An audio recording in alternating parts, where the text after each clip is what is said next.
ever keep a journal, like that secret conversation you have with yourself, you know? Mm-hmm. That's kind of what we're diving into today. Excerpts from a personal journal. Okay. And get this, it was originally written in Dutch. Wow. Yeah, but don't worry, we got it translated just for this deep dive. And it's not about snooping or anything. It's more like trying to decipher the language of self-discovery. I like that. Yeah, you might even find some inspiration for your own journaling journey along the way. Right. So right off the bat, this person is just overflowing with gratitude. Okay. Like, seriously, they're grateful for their personal growth, for their talents. They even express gratitude for, and I quote, the money the market makes available. Interesting. Yeah, sounds like they've got a good thing going. Definitely. What's fascinating is that connection they're making between financial abundance and personal growth. It's not just one or the other. It's like this holistic view of success. Yeah, and you know, there's this whole idea about an abundance mentality. Like, if you focus on gratitude for what you have, it can actually attract more good things into your life. Exactly. It's shifting your mindset from scarcity to abundance. Mm. And that can have a real impact on well-being and, as this journal writer seems to be experiencing, even success. Totally. But, and this is where it gets interesting, it's not all sunshine and rainbows, right? The journal takes a bit of a turn when the writer mentions eating distance from someone named Anne. Oh? Yeah, even brings up lawyers. Hmm. Makes you wonder what's going on behind the scenes there. Yes. Especially because they talk about purification that comes from creating that distance, like refusing to engage.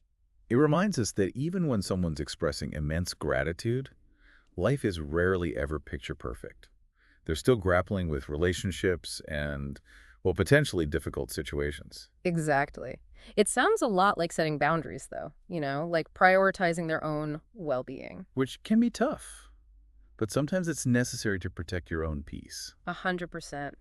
And speaking of being true to yourself, there's this whole entry about embracing vulnerability and self-expression, even if it makes other people uncomfortable. Oh, interesting. Yeah, and I'm all for authenticity, but it does make you wonder, what kind of self-expression are we talking about here? Right, we don't have the full context, but it speaks to the courage it takes to show up authentically, even when it might ruffle some feathers. Totally. Okay, so maybe not everything in this journal is some profound revelation. Okay. Like, they go into detail about their morning routine, specifically making coffee. Okay. But like with this whole AeroPress ritual, they're timing the presses, describing the process in detail.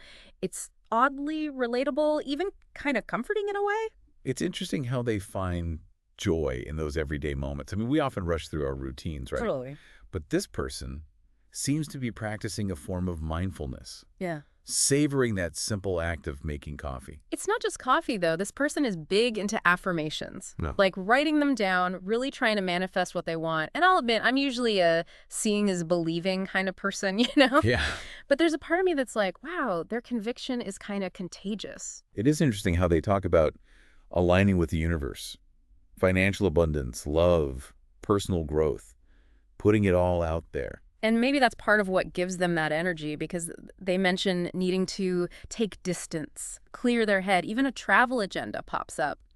Sounds like they're always on the go. Yeah, it seems like they understand the importance of balance, though. Right. Balancing those outward pursuits with the need for introspection, for rejuvenation.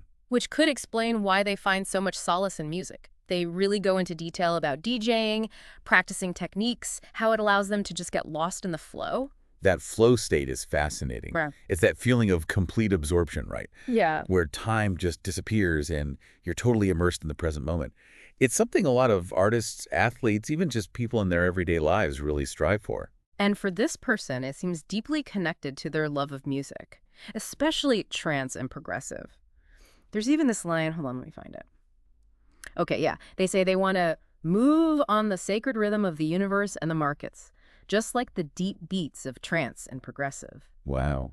It's almost like they're drawing a parallel between their passion and their ambitions. Absolutely. Finding connections between these seemingly different parts of their life. It echoes that purification they mentioned before, right? Right. Blocking out negativity, surrounding themselves with people who inspire them. It shows a strong sense of self-awareness.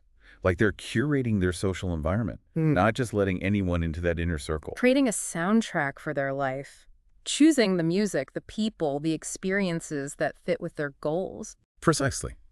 And just like a DJ reads the room, adjusts the music to create a certain atmosphere, This person seems to be doing the same with their life. Totally. And sometimes that means taking a break from the music, or at least changing the tune. Yeah. They mention using music, along with, get this, Star Trek, The Next Generation, Okay.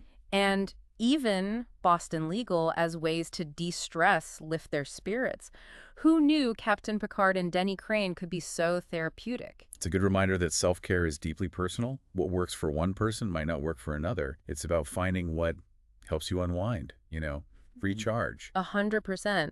But even in those moments of relaxation, there's this underlying drive for self-improvement. Like Yeah. they talk about feeling insecure when they're not like technically proficient enough on their turntables and needing a good pair of headphones to up their game. It highlights their commitment to their craft.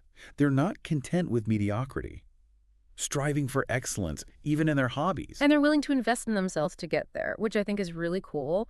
But what's really striking about this person? It's their self-awareness. They acknowledge their moments of pride, peacefulness, but they also recognize their own, negative self-perception and the need to actually combat that. It's like they're acknowledging that inner critic we all have, right? Yeah, But they're choosing not to let it, control them. exactly. And turning to something they love, DJing, as that way to find peace and balance. They even compare it to meditation at one point. Which makes sense when you think about it. Losing yourself in the rhythm, the flow, creating something new, it can be very meditative. It really shows the power of doing things that bring you joy, that give you a sense of purpose. It's not just about relaxing, it's about actively nurturing yourself. It's like we took this whole journey through their inner world, Yeah. Their gratitude, their struggles, passions, that search for self-improvement makes you realize everyone has these hidden depths, these rich inner lives we rarely get to see.